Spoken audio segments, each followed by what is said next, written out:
This wonderful scene on the observation deck at Eish HaTorah. Andy Goldsmith, Chag Sameach. Welcome back to JM in the AM. Nachum, thank you so much. Can you believe where we are? It is hard to believe, to say the least. When I was walking in this morning, my footsteps were burning. Why do we get to be here? Why did generations upon generation of Jew not zocha, not privileged to see what we get to see, what we get to experience?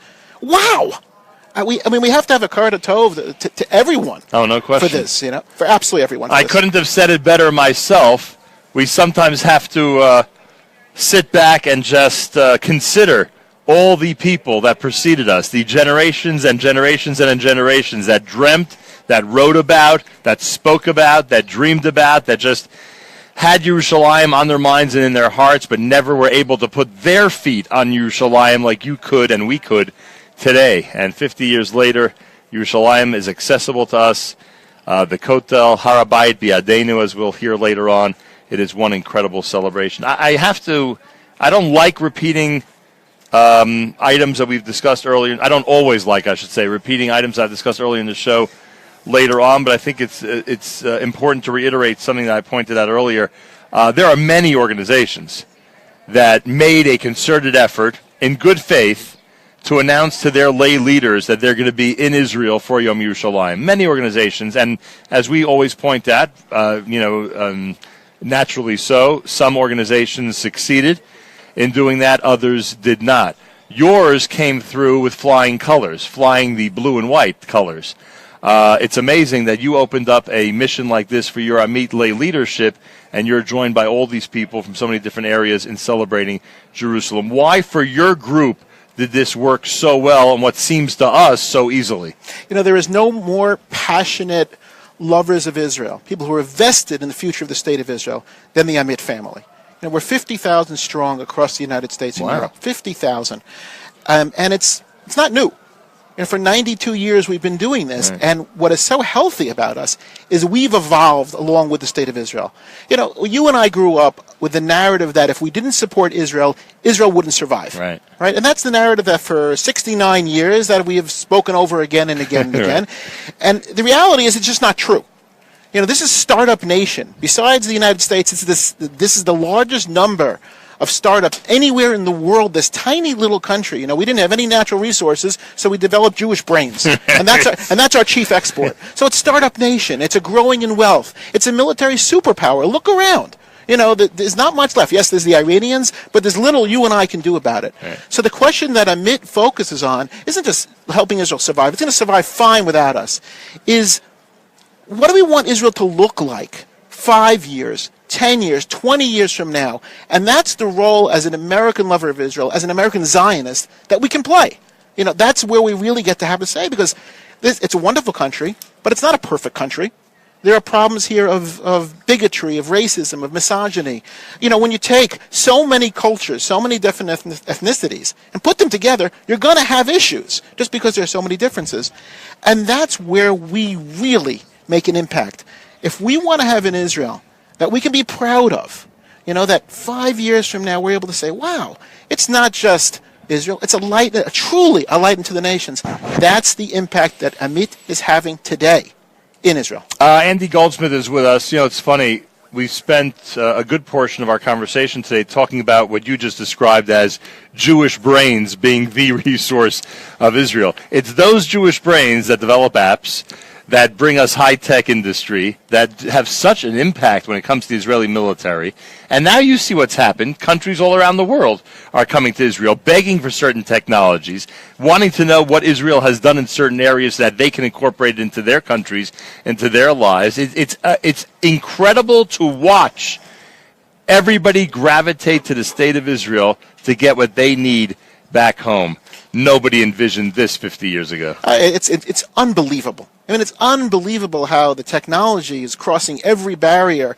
Arab countries, even, they don't talk about it, but they're coming here. And now connect the dots. If AMIT is all about Jewish education and making sure these students and young people become what we've just described, then you're really on the front lines of this battle. We're on the front lines, but that's only half the battle. Because besides equipping them with an excellent education, the other battle is values. Right? There's a problem in this country. And there's a serious problem that we hear about, not just us saying it, but you hear it from Israel, you hear it from the government leaders. there's a certain segment of the population on one side that doesn't identify with the values of the State of Israel. Right. Okay? And on the polar opposite, there's another population which doesn't identify with the values of the State of Israel. If you don't believe me, go to Los Angeles, where the second language is Hebrew. Right. All right? We're the middle. AMIT is the middle. 95% of our students, once they graduate, are going on to Tzahal or National Service. They're vested in the state. If we educate a child and, we fill them with knowledge, but then they go move to New York or Los Angeles, we haven't accomplished our mission. Mm-hmm. We're not doing what we were created to do. And that's where the rubber hits the road. It's that success, not just giving them a fantastic education and making inroads into the Haredi society at their request and into the Chiloni secular society at their request. They've invited us in to run some of their schools because of our educational excellence, because they've recognized we have a product that they want for their people. And that's where I think we are different than anyone else.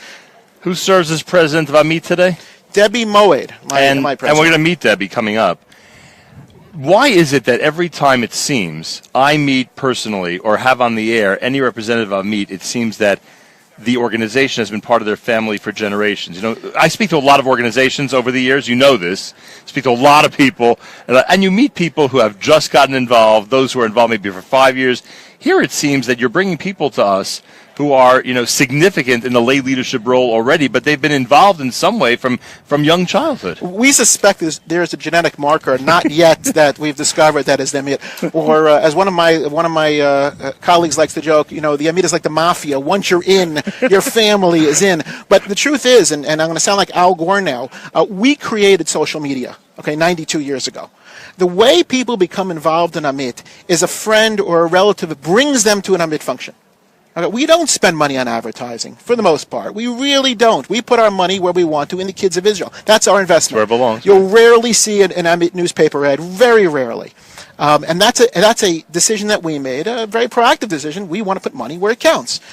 So the way we do it is people come to an event, they learn about what we do, and they become vested. They become passionate. It's one to the next, one to the next, one to the next, which is why it's not uncommon to find 3 generations, even 4 generations. Right. At because this point. This is a legacy that a family gives to each other, and it's wonderful. It's wonderful. Do you have geographic, I don't want to say boundaries, because I doubt that there's a boundary, but are there certain areas of New York, New Jersey, and the United States that are known as real AMIT country, or you have chapters everywhere and they all seem to be doing well? We have chapters everywhere. We have 50 chapters in the United States, and obviously wherever there are Jews, that's where we are. Right. But I am always shocked that we have supporters in Montana. I think there are 17 Jews in Montana. 7 of them are our people. You've had people write checks from Montana. Yes, we've had very large checks from Montana. You're serious? People who listen, people who have gotten the magazine, people who identify with our mission. Because, Nachum, very simply, if you're interested in Jewish education in Israel, we are the best bet. And that's not just our propaganda. What we offer to our supporters are measurable outcomes. If you make an investment in Wall Street, at the end of the year, you sit down with your broker, and you want to know what's the return on the investment. And our AMIT world, we give our supporters that exact same information. You come help one of our schools, a year or 2 later, you're going to see how the Bagrut scores went up. You're going to see how certain kids who were facing certain challenges are overcoming those challenges. In a philanthropic world where it is competitive, we offer our investors value. We offer them return, and the most incredible return that can be imagined, the future of the Jewish people. So AMIT lay leaders invest well.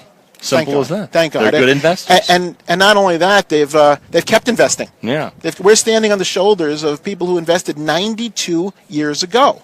We've evolved, the State of Israel has evolved, but it's still their principle that two-thirds of our kids come from peripheral areas, which is a code word for places that you don't want to live. Mm-hmm. All right? By AMIT, No Child Left Behind isn't a political slogan. It's our policy. That's what we live by. And we're taking kids from really bad areas and bad backgrounds and giving them future. What better investment in the State of Israel can you possibly give than that? It must have been frustrating and continues to be frustrating for someone like yourself to hear what we heard earlier, that in some places there are programs that 1 in 7 will get into, or that there's still a welcome expansion of all these schools in certain areas because not every kid can be serviced. You know what? It becomes, the challenges always evolve. Every time I come here, I'm faced with the fruits of our labor, but I'm faced with the next set of challenges. For instance, now there's a French aliyah. Okay? Right, good point. More and more growing. And the French Aliyah is different than any other Aliyah we've ever seen, because we're not necessarily taking kids. You take a kid from Ethiopia, took a kid from the former Soviet Union. They had rough backgrounds where they were. A kid from France didn't necessarily want to come here. Okay, so we have to give them an education, not only where they feel educated, where they get the skills they need, but where they feel valued. You know, the most important factor in a child's education is self-esteem. Mm-hmm. So how do you take a kid, a ninth grade girl who was the head of her class in France, you bring her to Israel, you put her in even in a good neighborhood, what do you do to make sure that she succeeds? That's our mission. You know, wherever they come from, wherever they go, we are going to take them to a good place. Absorption is just another hurdle in terms of trying to provide Jewish children with a good education. You know, that's where our heritage started. Yeah. We started with when it was Palestine. And then it became refugees from the Holocaust. And then it was the North African Aliyah. Then it was the Ethiopian Aliyah. Then it was the former Soviet Union. And it's always what's next for us. You know, how do we make it better? How do we make sure that no child is left behind? How do we meet the challenges of Israel, not just for today? We think 5 and 10 years ahead. And that's what you have to do if you want to be leaders. I guess when you make a case for giving, when you make a case to people who are supporters or potential supporters to really open up and support AMIT, I assume this is the pitch, that they're investing well and they have an opportunity to make a real impact on the state. The first pitch is measurable outcomes. All right, if you identify with Jewish education in Israel, if that is one of your philanthropic goals, we are it. But the other is transparency. All right, if you go on our website, you can look that GuideStar and Charity Navigator give us their top ratings, the top ratings. And they do that because we're transparent, because we're honest about what we do. AMIT is unlike most other organizations. We're not an American Friends of. Our board of trustees, who is are very active, by the way. They're passionate about what we do. You wouldn't be successful if they weren't. No, they're passionate about what we do. I've never seen. They understand the details of running. Now, listen, this is a $115 million a year operation with 110 schools, 35,000 children. That's a lot of moving pieces. But they have a good understanding of what we do and why we're doing it, and they ask a lot of questions to make sure that every dollar is used properly. It isn't wasted, that every dollar, as much as we possibly can do, goes to the kids. That's one of the reasons, you know, we don't have a large endowment. I would love for us to have a large endowment, okay? But our thinking always has been, if we have money, let's put it where we can invest it better. Yes, we can put it in the bank and get 2 or 3% or maybe 5% on a good year, or we can put it into a kid who just came, who needs a little bit more to pass the Bagrit, you know, or a little bit more to get into some program. I think that's a much better investment long term. It's America's one and only Jewish Moments in the Morning radio program, heard on listeners-sponsored digital radio around the world on the web at NachumSegal.com, on the Nachum Segal Network, and, of course, on our beloved NSN app, where you can comment away and let us know what you think of our Yom Yerushalayim broadcast, which in just a few minutes is going to include the sounds of 1967. Andy Goldsmith is with us. He's Executive Vice President. AMIT, our host today in Israel. An amazing partnership, and we have, or I should say really, AMIT added a third partner for us when they secured this incredible location. Nice job there, Andy Goldsmith, on the location for our Yom Yerushalayim celebration. I'm referring, of course, to where we are on the observation deck at Aish HaTorah. Aish has been remarkable for us over the years, and today they've come through for both us and AMIT with this incredible view, this amazing backdrop, and the ability to literally listen to the sounds of 50 years ago and know that they occurred right behind us. Those who want information, you know, earlier in this show, I said that there are listeners right now who would like to investigate what we've been talking about. What should they do? How do they go to the web, find you guys, and start getting involved? AmitChildren.org. You know, that's the wonderful thing about the web. No matter what time of day, it's always working. Take a look. Become involved. Or even better than the web, ask around in your community. You'll be shocked as to how many AMIT supporters are there and how happy they are to share with you their passion for what we do. By the way, I live in a neighborhood that has a rich AMIT history. You know that. I do know that. I mean, you could walk into certain shuls and see plaques that have been designated for specific women and others who have, you know, participated in programs and were key members of the AMIT family from decades ago. You know, it's very much like Israel. In Israel, you want to build anything, you scratch the surface, you hit an archaeological dig. You go into any shul or any community in the United States or in most of Europe, and you mention AMIT, and people will come out from the woodwork. Yes, my mother, grandmother, brother, sister, child are part of the AMIT family. Yeah, and I believe that some of the chapters are actually named for certain people. That's right. And That's right. They go by those names, and the kids today and those teenagers that are involved in the organization have no clue who those people were. but to the older folks who could testify to, they can testify to the fact that they were very involved and really significant in the growth of the organization. And they take great pride in it. I mean, God help me if I get one of those chapter names wrong. You know, I have right. people coming after me. I get hate mail like you can't imagine. Please be careful. Prepare well, Mr. Goldsmith. I'm begging you. Andy Goldsmith, Executive Vice President at AMIT.